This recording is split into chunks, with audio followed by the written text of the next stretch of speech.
Olá, sejam bem-vindos à nossa conversa com Luiz Pacheco, falando sobre tecnologia e mercado. Se você não estiver seguindo a gente ainda, corre lá, segue a gente, ativa o sininho no YouTube para saber quando a gente entrar ao vivo aqui, para vocês não perderem nenhum conteúdo dessas conversas tão importantes e tão significativas que a gente faz com o Luiz Pacheco, falando de tecnologia, como o mercado funciona e como isso nos afeta como consumidores e como seres humanos. Hoje vamos falar das competências críticas para o trabalho nesse mercado, Luiz, é isso? Isso mesmo. Há 2 semanas a gente falou sobre profissões do futuro e agora a gente vai dizer o que as empresas estão buscando nesses profissionais que já estão sendo contratados para essas profissões e para outras também. Muito bom. E quem ficar até o final aqui tem surpresinha? Tem surpresinha, no final a gente vai divulgar aí uma super oportunidade na área de tecnologia, são 20 vagas e um programa de curso, formação e depois 20 vagas para os melhores que vocês vão ficar sabendo aí em primeira mão. Aí, gente, esperem, aguardem. Vamos descobrir quais são essas 10 competências que todos nós, se não temos ainda, precisamos desenvolver. Se já temos, precisamos cultivar e ampliar. E ainda com essa cerejinha no bolo de no final, descobrir umas vaguinhas aí para a área de tecnologia através do contato do Luiz. Muito bom. Então, eu trouxe esse slide aqui para ficar, né, definido, então, desde já, né, e a gente tem, então, o conhecimento que aparece na esfera de cima, né, o conhecimento é o saber. Então, a gente vai para o curso técnico, a gente vai para a faculdade, a gente vai para a pós-graduação e vai enriquecendo essa nossa bolinha aí do conhecimento, né. Mas se a gente não souber utilizar esse conhecimento, né, ele não é útil. Então, lá embaixo à esquerda, a outra esfera que mostra a capacidade é o saber fazer, né? Então não basta saber, é saber como aplicar isso, como trazer isso para o mundo real, para problemas, desafios que a empresa vai apresentando para a gente. Então, essa seria a capacidade, né? Então, quando eu digo que a pessoa tem capacidades, é porque ela sabe fazer, né? Ela sabe aplicar aquele conhecimento. E a gente tem as atitudes também, que são muito importantes, né? Hoje a gente fala muito em inteligência emocional, a gente fala em soft skills e características que são basicamente as atitudes das pessoas que estão voltadas para o trabalho em equipe, para a forma como ela enxerga a empresa, né? Tem aquela coisa lá do espírito de dono, que você quer, né, realmente ver a coisa dar certo, a sua empresa onde você trabalha acontecer como se você fosse o dono dela, né? Então essas são atitudes, né? E aqui está traduzido como querer fazer, né? Posso ter ali o conhecimento, posso saber resolver, mas posso assumir uma postura do não é comigo, não vou fazer nada, ao invés de ir lá e botar a mão na massa e ajudar aquilo a ser resolvido, né? Então, as atitudes também são muito importantes aí no mundo do trabalho. Então, vê que ninguém sai aí de um curso, né, com o diploma debaixo do braço e acha que isso é suficiente para atuar no mercado. Quer dizer, as empresas vão olhar, sim, esse conhecimento, vão olhar se ele tem o diploma ou aplicar uma prova, mas vão também olhar se a pessoa sabe aplicar aquilo, que é a capacidade, e vão olhar a postura da pessoa, que são, então, as atitudes. O resumo de tudo isso, então, são as competências, né? Então, na competência, a gente enxerga um pouco de conhecimento, um pouco de capacidade e um pouco de atitude. Ele é o mais amplo aí, o mais abrangente, né, dos conceitos que a gente pode aplicar, né? Então, hoje a gente vai definir 10 competências que são críticas ou importantes para o trabalho do futuro. Se você puder dar o slide, esse material ele foi feito, né, nesse trabalho chamado Future Work Skills, 2020, foi feito por um instituto da Universidade de Fênix em 2011, né? Então, lá em 2011, eles apontavam para o futuro 2020, né? Então, agora nós já estamos nesse momento do futuro, né? Então, já podemos atualizar, né, isso como sendo do Oficialmente presente. vivendo no futuro, no nosso presente, né, Luiz? Exatamente, tá? Então, vamos falar da primeira das competências, entrando aí nas 10, né? Chamado de construção de sentido, né? O que é isso, né? Definição é a capacidade para determinar o significado profundo ou a significância daquilo que está sendo comunicado. é basicamente interpretar e saber entender aquilo que está sendo comunicado ou aquilo que está acontecendo de fato, né? Quais são as implicações daquilo, qual é a abrangência de um acontecimento. Então, nós precisamos ter, né, essa construção do sentido como uma interpretação mais ampla, né, mais holística dos acontecimentos que estão na empresa, né? Então, nota-se que há uma demanda crescente, né, para esse tipo de habilidade que não significa tarefas rotineiras, tá? Então, o que acontece? Tarefas rotineiras, via de regra, vão sendo substituídas por algoritmos, sistemas, máquinas em geral, né? Muitas e muitas tarefas do passado já não existem mais porque elas já foram, né, substituídas por algoritmos, né? A gente vê aí, liga para qualquer saque, qualquer 0800, você dificilmente vai ser atendido por uma pessoa, né? Você vai ser atendido por um algoritmo, por um robô, chamado chatbot, que vai, então, encaminhar o seu atendimento e em 90, 99% das vezes vai resolver o problema do cliente sem interferência humana, né? Vai saber navegar com o cliente, orientar a navegação do cliente até que ele consiga a sua solução sem haver, né, então, a participação de uma pessoa. E essas eram tarefas rotineiras que foram substituídas. Cada vez mais a gente tem tarefas, então, sendo substituídas. E algumas coisas as máquinas não conseguem fazer. Então, quando eu digo que 90, 99% das coisas são resolvidas, e o resto? O resto precisa de alguém que entenda o que está acontecendo, alguém que perceba, olha, isso que aconteceu com esse cliente sai totalmente daquilo que havia sido previsto, é um caso excepcional. E como nós vamos tratar isso? Aí, então, entra essa a competência, né, da construção do sentido, que é realmente a criatividade, a interpretação, aquilo que vem num algo a mais. E quem tem isso sabe que essa sua habilidade ou competência não vai ser substituída por uma máquina. Então, isso é interessante, porque se a gente observasse o nosso trabalho é feito de maneira que uma máquina poderia fazê-lo, opa, tem alguma coisa errada, né? Tem alguma coisa que mais cedo ou mais tarde alguma coisa vai acontecer, vai ameaçar o meu emprego.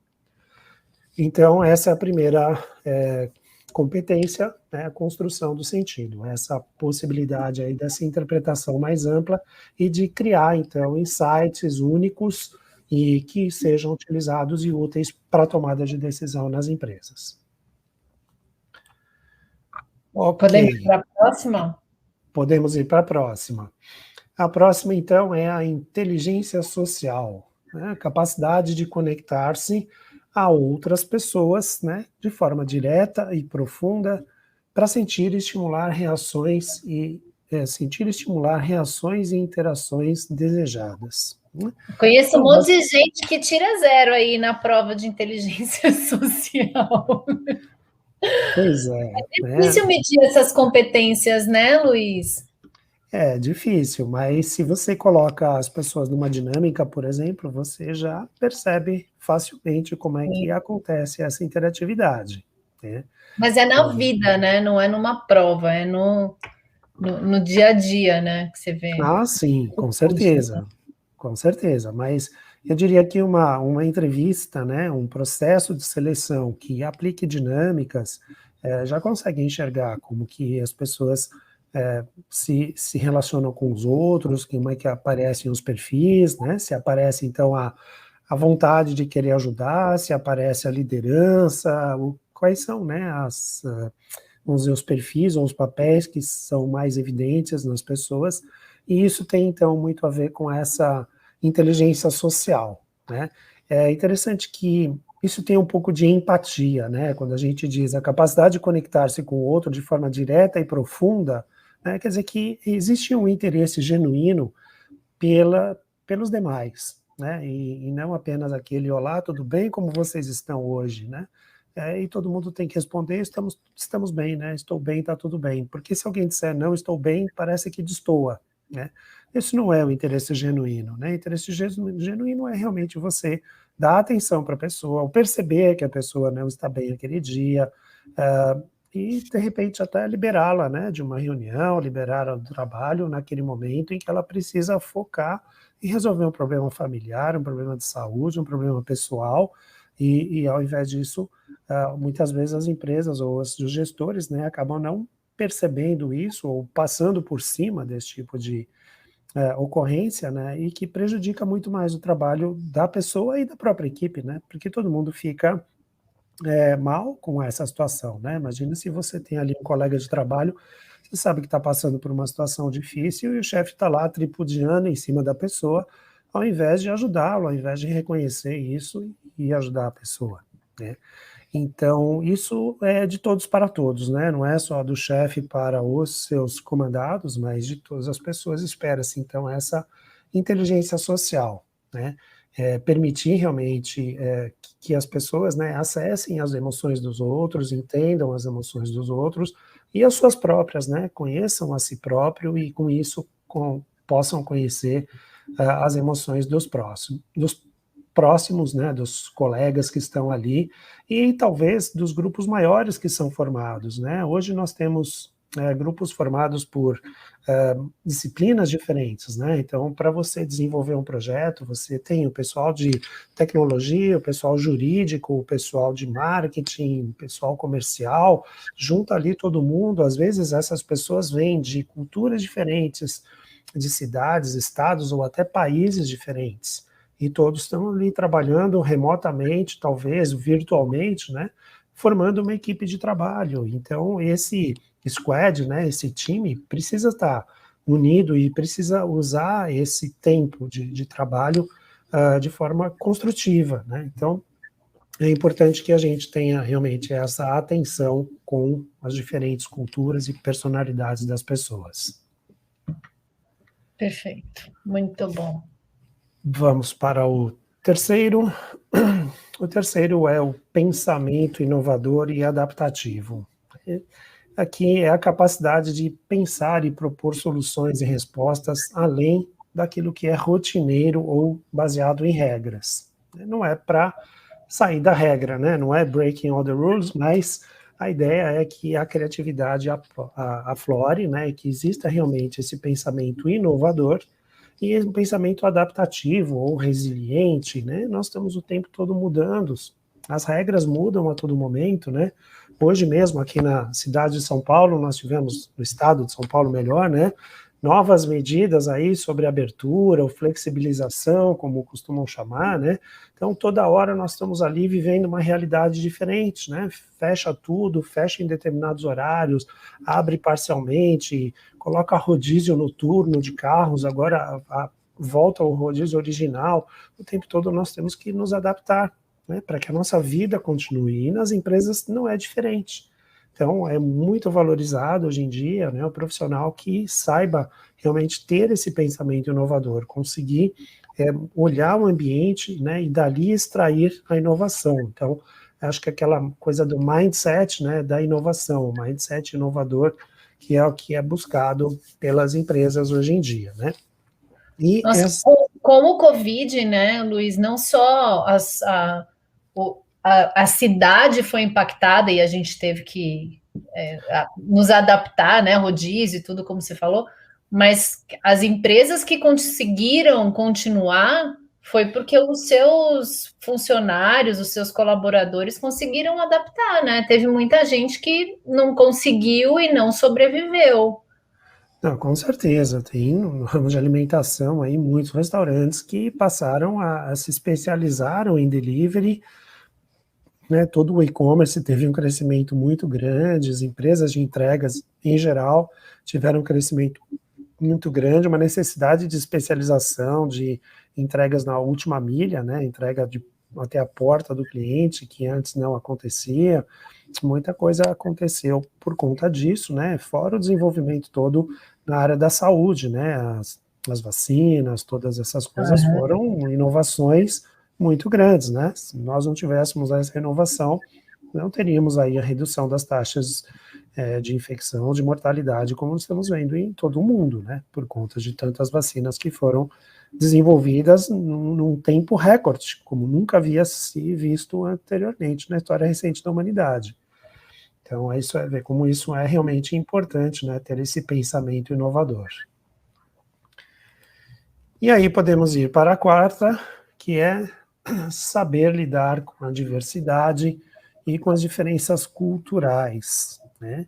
Então, coloquei ali, né, uma imagem, né, de um quadro que ilustra aí diversos tipos de pessoas, né, para talvez ilustrar bem o que a gente tem hoje são talvez um reconhecimento, né, maior da diversidade nas empresas, não apenas porque existe lei sobre cotas e coisas desse tipo, mas porque as empresas estão cada vez mais abertas e reconhecendo que os seus funcionários são únicos e são diferentes e que não se pode encaixá-los dentro de uma única caixinha ou de algumas caixinhas previamente definidas, né?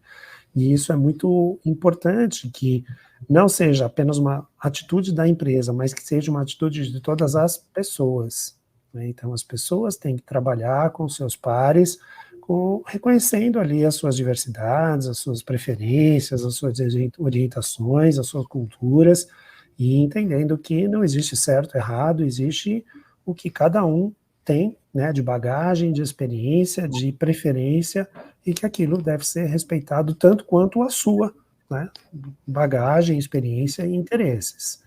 Então, as empresas estão, né, realmente cada vez mais abertas e cada vez mais valorizando a competência de pessoas que sabem lidar bem com essa diversidade e com as diferenças culturais e todos os outros tipos de diferenças que possam existir, né? E isso é bom porque cria-se, né, aquela empatia, cria-se aquele espírito de coletivo. Então, quando a gente fala lá, né, em inteligência, que a gente falou na competência 2, né, a inteligência social, é uma forma de você conseguir se relacionar bem ou melhorar o clima e o relacionamento, se você consegue também lidar bem, né, com a diversidade, com as diferenças culturais. Então, pessoas que não tiverem essa competência vão ter mais dificuldade de se encaixar em empresas que são bastante diversas, né? E cada vez mais estão aí sendo contratando, né, pessoas de todos os tipos sem que elas sejam discriminadas. Isso é muito importante nos dias de hoje. Vamos para a próxima. Falamos agora sobre o pensamento computacional, né? Tinha que ter um pouquinho de tecnologia, né? Claro. Tinha que ter uma pitadinha de tecnologia, né? Então, o pensamento computacional é a capacidade de traduzir grandes quantidades de dados em conceitos abstratos e entender o pensamento baseado em dados, né?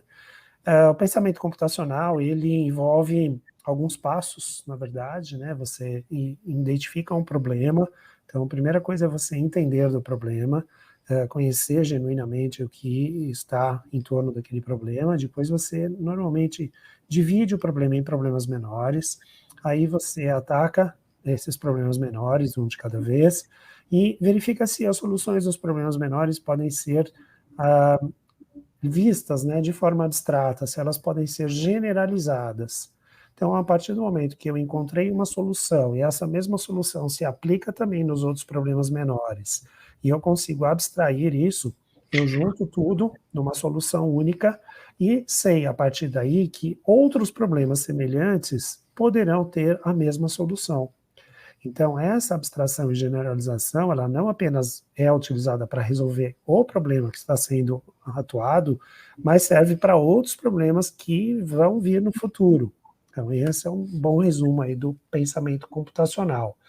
E ele não é exclusivamente da área de tecnologia, né? Porque essa coisa de abordagem de problema é aquilo que pode ser desenvolvido ou deve ser desenvolvido desde a infância.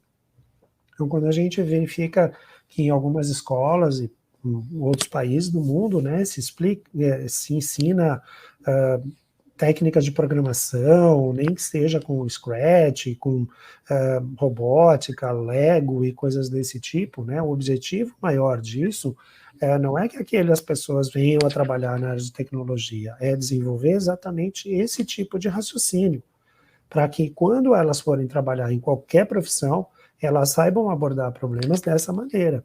E assim elas cheguem em soluções não apenas para aquilo, mas generalizando-as e chegando em problemas maiores e mais complexos. Então, esse é o maior objetivo aí do pensamento computacional, né? E ele está relacionado talvez a disciplinas aí voltadas à modelagem, né? Modelagem de problemas, modelagem matemática, a parte de data science em geral, né? Data analytics e simulações que também são muito utilizadas ali para a tomada de decisão, né? Inclusive, quando nós falamos das profissões do futuro, nós falamos de uma profissão que está ligada à pesquisa operacional.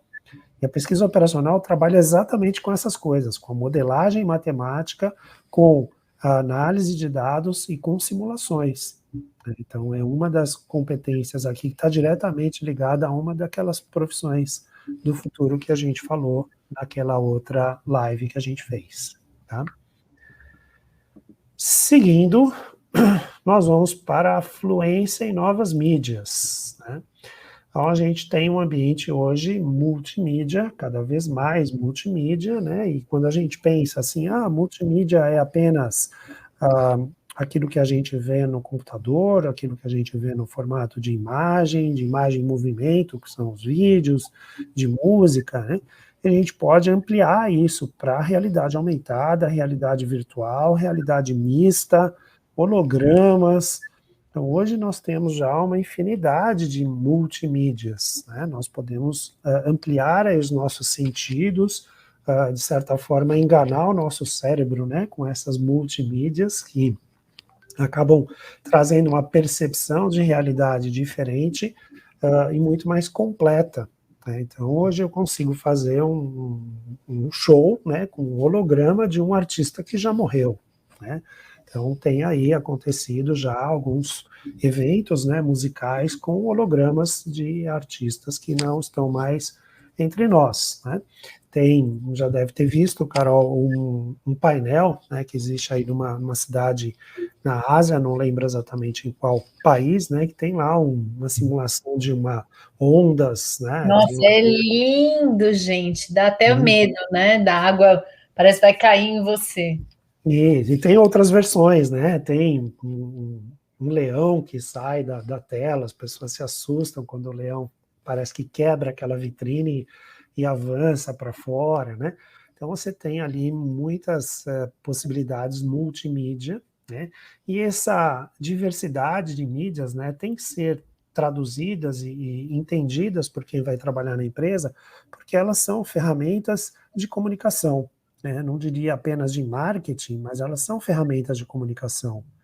Então, Nossa, imagine... quando a gente fala, Luiz, acho que todos esses itens, né, que você está trazendo, todas essas competências, a gente fala muito de carreiras da economia criativa e a coisa das mídias, ela é fundamental para todas as carreiras. Falando, por enquanto, você fala de mídia, você fala de para quem trabalha com marketing, saber usar as plataformas de rede social, tanto com produção de conteúdo, como com anúncios pagos. A gente até já falou aqui dos algoritmos e tal. Quando você trabalha com música, todos os lançamentos agora, eles são feitos via plataformas também, né? Spotify, Deezer e tal. Quem trabalha com podcast, empresas, quando você trabalha que você produz o podcast ou a música, né? Se você é produtor musical, engenheiro de som, enfim, você precisa saber lançar na plataforma. E se você é uma empresa que tem um podcast, você também precisa saber colocar ali. Quando a gente fala de quem faz filme e TV, a gente fala das plataformas de video on demand, como é que você faz um formato para Netflix, Amazon, Disney Plus. Assim, entender de mídia, cara, não tem escapatória, né? É para assim, para tudo. Exatamente. E nas carreiras técnicas, né, nós temos nas simulações, nos projetos que são hoje feitos virtualmente, né, você tem a possibilidade de passar um projeto para um cliente avaliar totalmente virtual. Né? Então, o cliente pode ali colocar um dispositivo de óculos 3D com aqueles luvas sensores, né, e navegar por dentro de uma construção, de um avião, de um navio, ou até mesmo numa simulação de um edifício que vai ser lançado Então, o cliente ali, em vez de ir naquele stand tradicional, né, ou visualizar a maquete muito bonitinha, bem feitinha ali, ele pode entrar no ambiente virtual e andar pelo ambiente como se ele estivesse efetivamente dentro do próprio apartamento, né, futuro, que nem existe. Então, isso é uma coisa que cada vez mais está presente na educação, né, não tem comparação às possibilidades que hoje a educação permite com realidade mista, comparado com aquilo que a gente tinha alguns anos atrás somente com livros. Então, hoje você consegue interagir com o aluno, né, e trazer uma experiência muito mais completa a partir dos domínios de novas mídias, né? Então, cada vez mais, isso é importantíssimo aí para as empresas. O próximo item, podemos ir para o próximo, Gostei que é... do cerebrinho no meio. Não entendi. Gostei do cerebrinho no meio da... O cerebrinho, né, da transdisciplinaridade. Então, eu tinha comentado um pouquinho, né, sobre aquilo que as pessoas têm, né, formando um time com disciplinas de várias pessoas sendo de disciplinas diferentes, né, mas a gente tem que pensar que nós mesmos temos carreiras cada vez mais longas, né, as carreiras que nós fazemos são cada vez mais longas, não existe mais, isso não é uma exclusividade brasileira, porque nós, né, temos agora um modelo de aposentadoria que nos obriga a trabalhar mais tempo, mas, no geral, né, as pessoas vivendo mais não querem se aposentar com 50, 60 anos e não fazer mais nada, né? As pessoas vão buscar outras carreiras, vão buscar outras especializações. Nós temos muitas pessoas de idade mais avançadas em cursos de graduação, de pós-graduação, buscando aí carreiras bastante diversas, diferentes daquela que elas tinham atuado fazendo no seu primeiro ciclo, vamos chamar assim, né? E nós temos hoje também talvez uma mistura de conhecimentos interessante, em que você tem uma pessoa que fez, por exemplo, uma área de biologia, né? Começou a trabalhar lá na biologia, de repente ele se encantou com uma coisa que precisava mais uma pegada tecnológica, uma análise de DNA, uma coisa um pouco mais sofisticada, uma bioengenharia, alguma coisa assim. E aí ele foi fazer uma outra carreira na área de exatas, né? Então, a pessoa fez lá o jornalismo, depois começou a perceber que ele tem que entender de web para conseguir programar páginas para que a notícia dele tenha um apelo maior. Então, não basta apenas ser um bom escritor, né? Tem que trazer a parte tecnológica, então vai buscar uma outra especialização, talvez ali na programação de páginas web, coisas desse tipo. E como você falou, né, o produtor musical antes tinha que entender de música, né, tinha que entender daquilo que era o core business dele, né, agora se ele entender só disso, ele não consegue colocar o produto no mercado, né, porque o produto precisa, né, de um novo conhecimento, um conhecimento que hoje parece que é muito comum para a gente, ele soa como uma coisa que sempre esteve aqui, mas se a gente voltar lá no tempo, há quanto tempo existe um Spotify, um Deezer e uma plataforma de podcast? Há quanto tempo isso está realmente presente nas nossas vidas, né? É muito pouco tempo. Então, as pessoas precisam buscar outras especializações. E daí nasce essa ideia da transdisciplinaridade, né? Que é essa fluência e uma capacidade para compreender conceitos de várias disciplinas. Então, a gente tem ali talvez um conceito interessante que os americanos trazem, né, numa expressão muito completa, né, chamado lifelong learning. Então, você vai ter ali um aprendizado ao longo de toda a vida, né? Então, você não para de estudar nunca, não para de buscar novos conhecimentos. Não necessariamente precisa ser um conhecimento formal, né? Não precisa ir para um curso formal, você pode fazer um curso livre, você pode fazer um curso de curta duração, uma especialização, porque não se busca um título, né? Não vai agregar na carreira da pessoa um título, aquilo não está sendo mais exigido, mas ele percebe que para ele desempenhar bem a sua função, ele precisa do conhecimento. E aí ele vai buscar esse conhecimento, que pode ser por uma universidade, por uma estrutura formal de ensino, ou pode ser uma pegada autodidata aí de tutoriais, YouTube, ou plataformas de cursos, né? Tem aí uma infinidade de plataformas de cursos, e ele vai, então, trazendo esse novo conhecimento sempre para melhorar aí a sua empregabilidade, aumentar o seu ciclo de produção aí na empresa. Acho que é mais ou menos essa a ideia da transdisciplinaridade.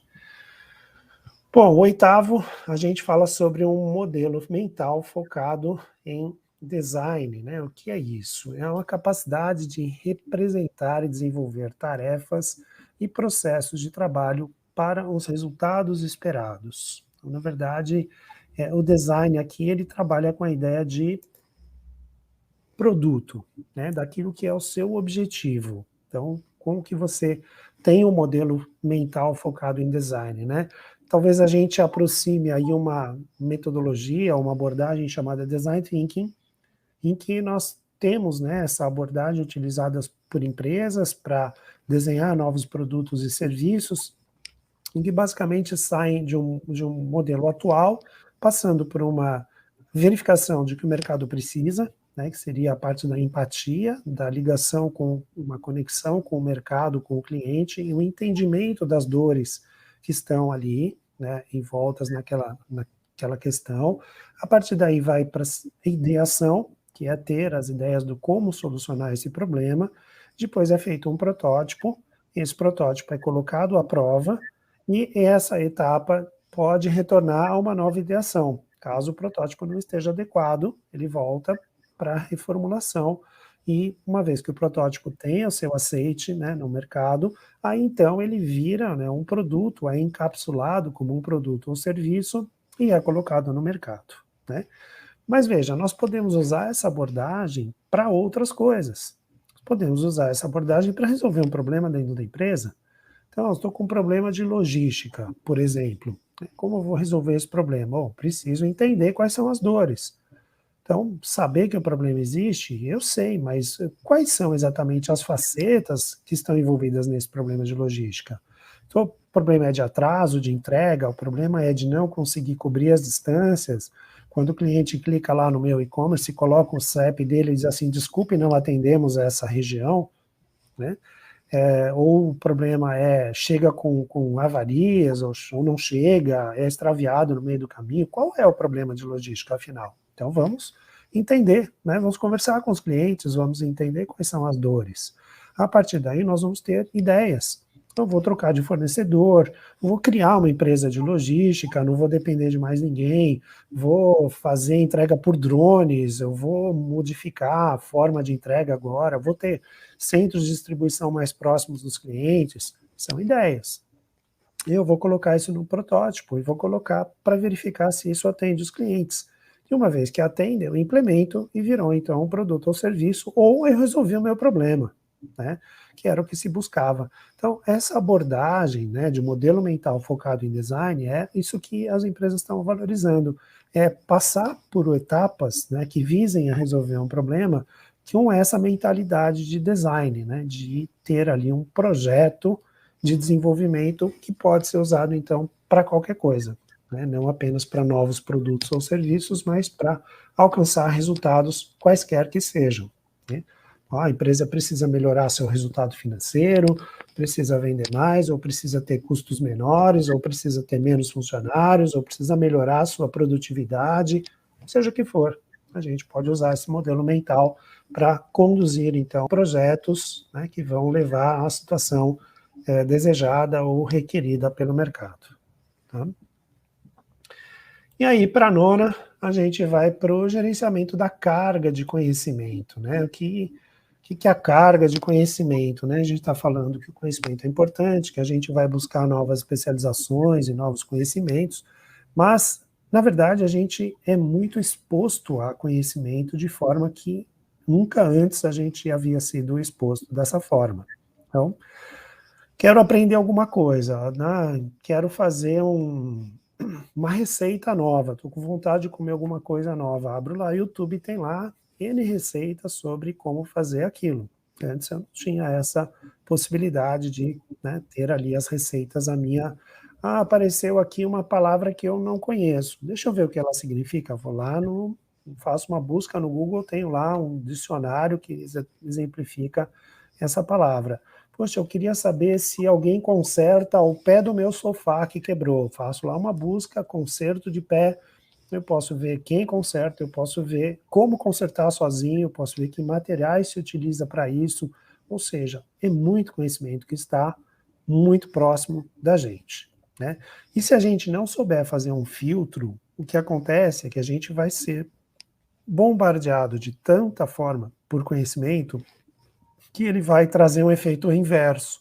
Ele vai acabar trazendo uma confusão mais do que uma ajuda, né? Então, começou a ver um vídeo, o cara fala que o conserto do pé do sofá deve ser feito da forma A. No outro ele diz que o A está errado, que deve ser o B, o outro diz que é o C. Dali a pouco eu tenho 10 formas diferentes de consertar o sofá, eu não sei qual usar. Então, isso também pode atrapalhar. Conhecimento demais também pode atrapalhar. E mais, será que os 10 estão certos? Será que essas 10 formas são, né, reconhecidamente boas para fazer isso? Né? E aí entra todo um problema de notícias falsas, né, saber filtrar quais são as fontes, que tipo de material você está consumindo. E isso, imagina o impacto disso na empresa.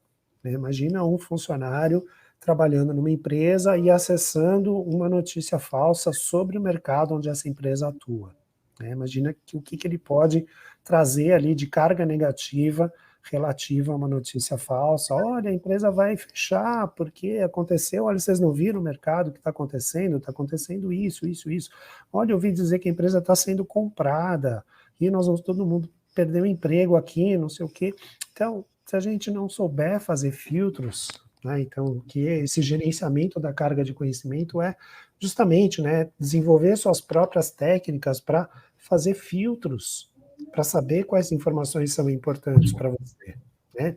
Entrar no TikTok e ficar ali vendo vídeo, e 3 horas depois, o que você fez? Viu vídeos. Quantos desses te trouxeram conhecimento? Quantos desses foram úteis para você? Quantos desses ajudaram você a resolver um problema que você precisa resolver na sua vida pessoal, profissional, seja o que for? Aposto que nenhum. Você apenas se divertiu e deu dinheiro para muita gente, porque no meio disso você assistiu um monte de propaganda e todo mundo ganhou dinheiro com isso, né? Mas você não trouxe nada de útil para você. Então, aí o YouTube vai para o mesmo caminho, tá? Com shorts agora. Eu tenho outra plataforma lá, que é o Kawaii. Daqui a pouco eu tenho um montão de plataforma de lixo em pequenos vídeos. E é incrível, né, Luiz, quando a gente puxa os relatórios de quanto tempo a gente dedicou por dia a cada uma dessas plataformas, quem acessa pelo celular. É um exercício interessante olhar o tanto de tempo por dia que a gente gastou em cada aplicativo, porque o TikTok de 1 em 1 minuto, quando você vê, foi 1 hora. É muito rápido, você não percebe. Então, antes as empresas, né, acho que quando começou o computador na empresa, tinha aquela coisa lá, vamos vigiar que sites estão sendo acessados e coisas desse tipo. Quando veio o celular, o profissional não deve ficar ali distraído com o seu celular, deve até desligar. Tem aquelas discussões se na escola deve usar o celular ou não, tal, mas acho que nunca esse assunto esgota, porque vamos dizer, as chances de distração são tão grandes e tão diversas e continuam se proliferando numa velocidade tão grande que a gente realmente precisa se policiar. E ao mesmo tempo que tem muito conhecimento útil e muito interessante, tem um montão de coisa que não serve para nada e que até vai nos atrapalhar. Né? Então, esse é o gerenciamento da carga de conhecimento, é saber filtrar e se posicionar para buscar os conhecimentos corretos e adequados. Tá? E aí a gente vai para a nossa última competência, que é a colaboração virtual. Né? Nunca antes, né, foi tão importante esse domínio dessa competência de colaboração virtual, em que nós estamos ali trabalhando em conjunto com diversas pessoas, mas elas não estão próximas da gente. Então, não existe aquele momento do antes da reunião, em que você entra na sala e se posiciona, peraí, deixa eu ficar perto de quem, ali eu tenho mais afinidade, vou cumprimentar as pessoas, ali tem uma gracinha para falar para cada uma delas, tem ali uma interação, aí entra alguém, oferece um café, ali no café você tem um bate-bola também e tal, e aí finalmente entra a pessoa principal da reunião e vamos começar a reunião. Aí todo mundo fica sério, rola a reunião, acabou a reunião, tá lá um bate-papo de novo, vai junto para o elevador, ou vai conversando até o estacionamento e tal. Ou seja, você tem um montão de oportunidades de interação com as pessoas que o mundo virtual não traz. Começa a reunião, as pessoas chegam lá, entram, fica aquela coisa tudo travada, peraí, meu som tá falhando, minha imagem, eu vou desligar minha câmera porque senão minha internet não aguenta. Você já não vê mais a pessoa, fica só o nomezinho dela lá, as letrinhas do nome da pessoa, né? Então aparece lá CO, né? Carol Olival vira um CO, né? Uma bolinha escrito CO. A pessoa não está vendo a sua expressão. Quando ela está falando alguma coisa que impacta diretamente você, ela não está vendo a sua expressão, não está vendo a sua reação. Né? E você também vai perder a reação de um montão de gente na reunião. Né? Sem contar os ruídos, as falhas de microfone, todas as falhas de internet que podem acontecer. Quando duas pessoas tentam falar ao mesmo tempo, a plataforma normalmente não deixa mais de uma pessoa falar ao mesmo tempo, não existe conversa paralela. Se eu precisar conversar alguma coisa rapidinho com alguém, falar assim, eu não estou lembrado disso, me ajuda, me lembra aqui, você tem essa informação aqui, me passa rapidinho. Não existe isso. Né? Então, é um desafio muito grande trabalhar na colaboração virtual. Essa capacidade de trabalhar de forma produtiva. É um outro jeito de pensar, né, Luiz? Eu vejo a gente trabalha, eu preciso, colaboração virtual é uma coisa que é inerente ao meu trabalho, porque eu estou no Brasil e quase todo mundo com quem eu trabalho está lá nos Estados Unidos e a gente precisou aprender com o Covid, todo mundo, né? E aí a gente já usava muito os recursos do Google para trabalhar em arquivos compartilhados e tal. E aí agora a gente está usando o SharePoint. E, nossa, eu achava que eu sabia fazer arquivos colaborativos, né? Agora com o SharePoint, você tem que aprender a plataforma e a etiqueta também, né? Porque você está mexendo num documento que é de colaboração de várias pessoas. Como é que você vai gravar o seu input, né? Você vai apagar o que outra pessoa fez, como é que esse trabalho vai ser construído virtualmente, não só na reunião, mas o trabalho em si, né? E é um outro mindset também, né? De construção. Exatamente. Eu acho que a Covid já acelerou isso, né? A gente já vinha falando disso há algum tempo. Tem, claro, as atuações, como você exemplificou, a sua, com o pessoal dos Estados Unidos, mas a Covid trouxe isso para a realidade de todos. Né? Então, a gente teve realmente que aprender muitas coisas que foram novas e muitas ainda estão sendo aprendidas, né?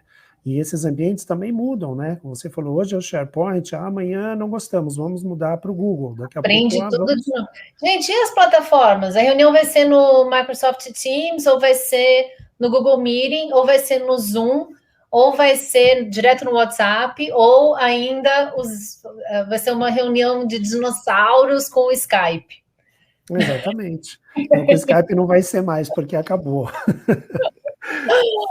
Como assim acabou? Eu tenho uma reunião toda semana que acontece às quintas-feiras, não tem mais Skype?